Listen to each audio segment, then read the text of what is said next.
दोस्तों नमस्कार। आज मिडिल ईस्ट में फिर से आज के कुछ दिनों से ही चल रहा है, फिर से युद्ध चालू हो चुका है। मैं लास्ट एक बार आपको याद है वीडियो बना के मैंने कहा था कि बंद करो ये ड्रामा।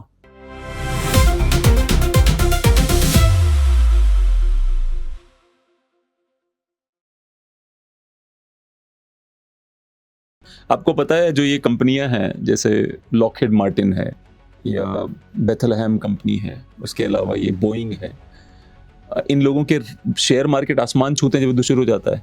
मतलब 1500 गुना ऊपर चले जाते हैं इनके शेयर मार्केट, क्योंकि इनको पता होता है हथियार बिकेंगे।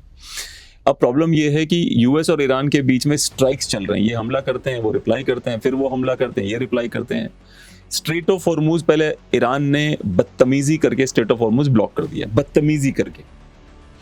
फिर डबल बदतमीजी हुई, जहां पे उन्होंने ब्लॉकेड लगा उसके आगे डोनाल्ड ट्रम्प ने ब्लॉक कर दिया। बोला कि ना, अगर विदेशियों के नहीं निकलेंगे तो तेरे भी नहीं निकलेंगे। जो ईरान तेल और कच्चा माल और नॉनसेंस सब भेजता था रशिया और चाइना को, अमेरिका ने बोला वो भी नहीं जाएगा, बात खत्म, यहीं पे सब रहेगा।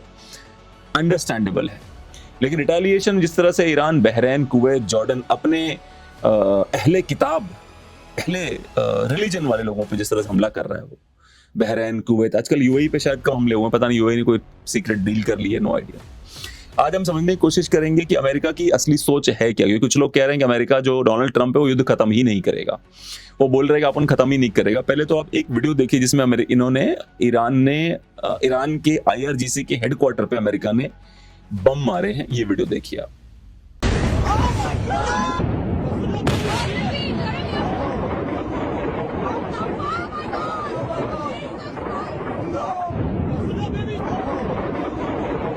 अच्छा, भारतीय मीडिया ये बताने में पीछे नहीं हट रहा कि ईरान तो जीत रहा है। मतलब ईरान को अपने जो रहबर थे उनके रहबर को दफनाने के लिए अमेरिका और इजराइल से विशेष परमिशन ली गई थी कि आप लोग जब रहबर दफनाए जाएंगे तब बम नहीं मारेंगे हम पे। विशेष परमिशन ली गई थी भाई साहब कि प्लीज डोंट अटैक अस। हाँ, उसके बाद परमिशन साथ में भी कहा गया था अगर हो गया तो हम गाजी हैं, हम ये हैं, हम वो हैं, हम तूफान हैं, हम शोला हैं, हम बिजली हैं, वो भी बोला था। पर कहा गया था कि इस पे हमला ना किया जाए। इसी चक्कर में दुनिया भर के देश के लोगों को बुलाया था उन्होंने कि ताकि हमला ना हो। हमला होगा सब बोलेंगे हम, हमारे लोग भी थे भाई वहां पर, तो रहबर सही सलामत दफना दिए जाए। और जैसे रहबर दफनाए गए, डोनाल्ड ट्रम्प को मौका। डोनाल्ड ट्रम्प इस समय एक उसका टारगेट है, तेल और गैस किसी को खरीदना है तो हमसे खरीदो वरना मत खरीदो। इसलिए वो ईरान के पीछे पड़ा हुआ है। ऊपर से ईरान को जब वो स्क्वीज करता है तो दर्द चाइना को होता है, तो उसे पता है कि चाइना को दर्द होगा हमारे स्क्वीज करने से। चाइना भी चाहता है कोई बात नहीं भाई, तुम स्क्वीज कर लो, हम उन्हें हथियार देंगे। और चाइना के प्लेन लैंड हो रहे हैं, चाइना के हथियार रोड से भी जा रहे हैं बाय द वे, जो पाकिस्तान के थ्रू जो रोड आती है।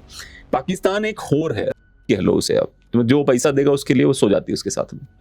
तो ये होर क्या करती है कि चाइना, जैसे अधिकतर पाकिस्तान में पंजाबी रहते हैं, एक दूसरे को होर बुलाते हैं, होर की हालचाल, उन्हें पता होता है हम होर हैं। तो ये करते हैं, ये पाकिस्तान जो चाइना की तरफ से माल आता है वो चुपचाप से ईरान पहुंचा दिया जाता है, ठीक है। और आई एम श्योर अमेरिका को मालूम होगा। छोटी सी इंटरिम डील या मेमोरेंडम ऑफ अंडरस्टैंडिंग का नॉनसेंस हुआ था, पाकिस्तान को बहुत प्रेज किया गया था। अमेरिका ने कहा कि ठीक है सब खुश हो लो, बट इन रियलिटी डोनाल्ड, जो हमारे भाई हैं डोनाल्ड जी, उनका हमेशा से रहा है कि मैं तो बिजनेसमैन हूं, मैं तो तेल वाला हूं, मैं तो ये हूं। अब उन्होंने एक नया स्टेटमेंट दे दिया, you make the fucking deal और आई विल डू समथिंग, जो भी है। उन्होंने फिर गाली गलौज करी है कि मतलब जल्दी डील करो वरना हम और बम मारेंगे। डोनाल्ड चाहते हैं कि onus of truth should be on the burden of truth must be on the shoulders of Iran, कि सत्य का ओनस ईरान पे पेलते रहो, करो हरकतें खुद। बाय द वे, इस युद्ध में कई लोगों को लगता है मैं ईरान के साथ नहीं हूं। नहीं, ऐसा नहीं है। मैं न्यूट्रली देख रहा हूं, ना मेरा लेना ना देना। मुझे सिर्फ इस बात का इंपैक्ट है कि ईरान को स्ट्रेट ऑफ हॉर्मुज नहीं ब्लॉक करनी चाहिए थी, बात खत्म। जैसे भारत अंडमान के पास से चाइना की, वियतनाम की, थाईलैंड की, इंडोनेशिया की शिप्स को चुपचाप से जाने देता है, वैसे ईरान को भी सबको जाने, इंटरनेशनल वाटर था वो। ईरान ने खुद उंगली करी। जो मुझे ईरान से नफरत, उसके पीछे ईरान जिम्मेदार है। बड़ी सीधी सी बात है। अब अमेरिका क्या कर रहा है? अमेरिका ईरान के ऊपर ही ओनस डाल के उनको फिर बजा रहा है। और अमेरिका ने एक बहुत बड़ा ऑयल प्रोड्यूसर है वर्ल्ड का, और वो ग्लोबल प्राइसेस पे अपना कंट्रोल चाहता है। वो नहीं चाहता सऊदी, यूएई या ओपेक ये सब बीच में कूदे। वो चाहता है जो भी होगा हम देखेंगे। और एक बात, भारत में आप देखेंगे तेल की कीमतों में ज्यादा बदलाव नहीं होगा, ना ही विश्व किसी और देश में होगा, क्योंकि ये युद्ध नाटक के लिए ज्यादा किया जा रहा है। उसमें नुकसान ईरान का ज्यादा है बाय द वे, क्योंकि वो अमेरिका नहीं है, उस अमेरिका की जमीन पे बम ना पड़ रहे, समझ रहे हो आप बात को? अमेरिका की जमीन फिर भी प्रगति कर रही है, बिजनेसेस चल रहे हैं, लोग बाहर मैकडोनल्ड में खाना पेल रहे हैं, जो भी उनके होते हैं बरीटोज में खाना खा रहे हैं, मतलब वो चल रहा है उनका ड्रामा। आप समझ, अमेरिका में कोई बम नहीं गिर रहा, बहरीन में गिर रहा है, जो हमारे इस्लामिक ममालिक हैं इनके, ईरान के, उन्हीं बम मार रहे हैं वो। अमेरिका में घंटा एक बम नहीं गिरा आज तक भाई। ईरान अगर, अब एक बात और बताता हूं, अमेरिका के डोनाल्ड ट्रंप को जान से मारने की कोशिश ईरान कर रहा था, उसमें कुछ लोग अमेरिका भेज दिए गए थे। ऐसी खबरें आई हैं कि मोसाद के लोगों ने जाके उनको अप्रहेंड किया, शायद एक को मार भी दिया। ऐसी खबरें बहुत सारी तैर रही हैं मार्केट में, पता नहीं इसमें कितना सच है कितना झूठ है। गल्फ की इकोनॉमी जो है वो लगभग डिसरप्ट और बर्बाद हो चुकी है। अच्छा, यूरोप ने अचानक से नेटो की मीटिंग हुई है, तब से यूरोप के सुर बदले हैं। शायद डोनाल्ड ट्रंप की धमकियों का असर हुआ है, क्योंकि नेटो की इस मीटिंग के बाद से यूरोप जो है वो कह रहा है भाई हम और इंटरेस्ट लेंगे और ईरान पे बम मारना हमारी मजबूरी है। नेटो के हेड ने कहा था अभी भी, ईरान पे बम मारना तो मजबूरी है भाई। कई लोग इसको कोल्ड वॉर की तरह संज्ञा देना चाहते हैं, पर it's a bloody hot war, it's not a cold war. The bombs are landing on the land, Iran पे ही गिर रहे हैं बम।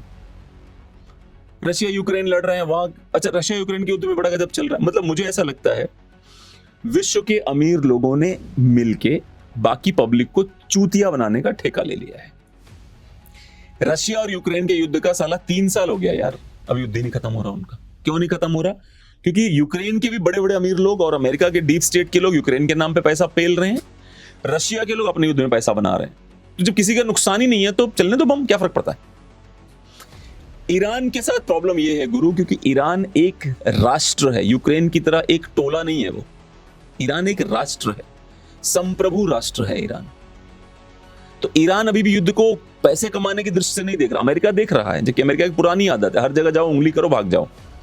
वियतनाम से भाग गए, अफगानिस्तान से भाग गए, इराक से भाग गए, भगोड़े टाइप के अमेरिकन। ईरान की प्रॉब्लम यह है कि वो एक संप्रभु राष्ट्र है, वो भागने के चक्कर में नहीं पड़ता। यही कारण है कि अमेरिका, डोनाल्ड ट्रंप ने एक बार फिर से धमकी दी है, देखिए आप video. We're going to hit them very hard the night after, and then next week it gets really bad for them because next week comes the power plants. Next week comes the bridges. We're going to knock out all their power plants. We're going to knock out all their bridges unless they get to the table and negotiate. अब ये देखिए, ये जो Donald Trump की धमकी है ये बहुत खतरनाक है, क्योंकि वॉर में यूजुअली जैसे IRCC के हेडक्वार्टर की वीडियो दिखाई थी मैंने, उस पर हमला अलाउड है। लेकिन जब आप पावर प्लांट और ब्रिजेस पे जा रहे हो, इसका मतलब आप सिविलियन इंस्टॉलेशन पे अटैक कर रहे हो। जैसे ही सिविलियन इंस्टॉलेशन पे अमेरिका अटैक करेगा, ऊपर वाले का मतलब UAE का, बहरीन का, सऊदी का अल्लाह मालिक होगा उसके बाद, याद रखिए। क्योंकि इसको तो कोई मिल नहीं रहा हमला करने के लिए ईरान को, किसको मारेगा फिर? ये इनको मारेगा, इजराइल पे फेंकेगा बम। प्रॉब्लम यही है ना, अमेरिका सुसेफ रहता है वहां रह के, इतना दूर है कि जैसे भारत के पास है केवल अग्नि 8 है शायद, या अग्नि 7 है जो वहां अमेरिका में जा सकती है। नॉर्थ कोरिया के पास है, पाकिस्तान के पास नहीं है शायद अमेरिका तक, चाइना के पास है और रशिया के पास है। हम ही हैं जो अमेरिका सीधे मार सकते हैं मिसाइल, और कोई नहीं मार सकता। प्रॉब्लम यही है। अदरवाइज आपको लगता है ईरान के पास वो मिसाइल होते हैं अमेरिका तक पहुंचे, मार नहीं चुका होता अब तक वो। यूएस ने ड्रोन का प्रयोग किया, पहली बार वाटर ड्रोन का प्रयोग किया। आप ये वीडियो देखिए, पानी में से ड्रोन जाके किस प्रकार। यार ड्रोन क्या होता है यार?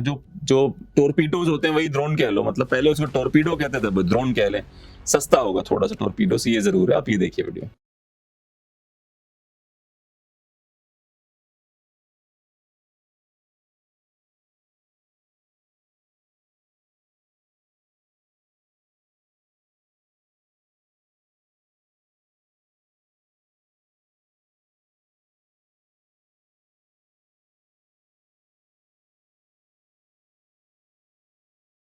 मतलब मान लीजिए ड्रोन ही था, चलो मान लेते हैं। एक और वीडियो आया है, बहुत ही क्रांतिकारी है, जिसपे हम लोग का वीडियो है। वैसे यार मतलब हम लोग दूसरे देशों में रह के वीडियोस देखते रहते हैं और कहते हैं देखो कैसा हमला हो गया, ऐसा हमला हो गया, पर जो लोग वहां आसपास होंगे बेचारे, उनके ऊपर क्या गुजरती होगी ना।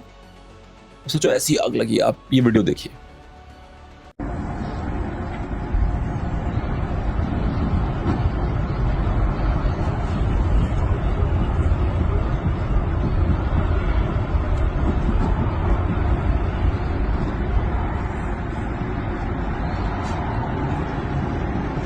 प्रॉब्लम पता है कि हम दूसरे देश में रह के हम कमेंट बहुत कुछ कर सकते हैं कि भाई ईरान दोषी है, अमेरिका दोषी, ये है वो है। जो ग्राउंड पे बंदा रहता है, जिसके घर के बगल में या घर के ऊपर बम गिरता है ना, उसको पता चलता है। तो भारत में जितने भी लोग रहते हैं, इंक्लूडिंग ऑपोजिशन के लोग और सत्ता दल के लोग, भारत में जितनी भी सत्ताएं आई हैं 1947 1950 के बाद से, लगभग हर सत्ता ने थोड़ा मोड़ा पाकिस्तान से युद्धों को छोड़ दे, एक छोटा सा युद्ध चाइना से भी हुआ था, भारत को हमेशा सेफ रखने की कोशिश की है। अब सवाल ये उठता है कि सेफ रखना कितना उचित है, क्योंकि अगर आपको जिंदगी में खुद कुछ करना है तो आपको युद्ध स्तर की तैयारी खुद करनी पड़ती है, तब जाके आप अचीव करते हो। अगर आप युद्ध में कभी जाओगे ही नहीं तो आप युद्ध स्तर की तैयारी कैसे करोगे? तो मैं बिल्कुल बढ़ावा नहीं दे रहा हूं युद्ध को, पर युद्धों को टालना इतना भी महान कार्य नहीं होता। भले चाहे वो ईरान हो चाहे यूक्रेन हो, ये सबके सब छोटे देश हैं, पर जब देश की बारी आती है, जब नहीं झुकने की बारी आती है, तो कहीं ना कहीं रीढ़ की हड्डी दिखाते हैं। इजराइल बहुत छोटा देश है पर वो भी दिखाता है रीढ़ की हड्डी। आज मैं आपके साथ एक ही सवाल छोड़ के जाऊंगा, आपको क्या लगता है कई बार ऐसे मौके आते हैं जब भारत अपनी रीढ़ की हड्डी नहीं दिखा पाता? कमेंट करके बताइएगा। धन्यवाद।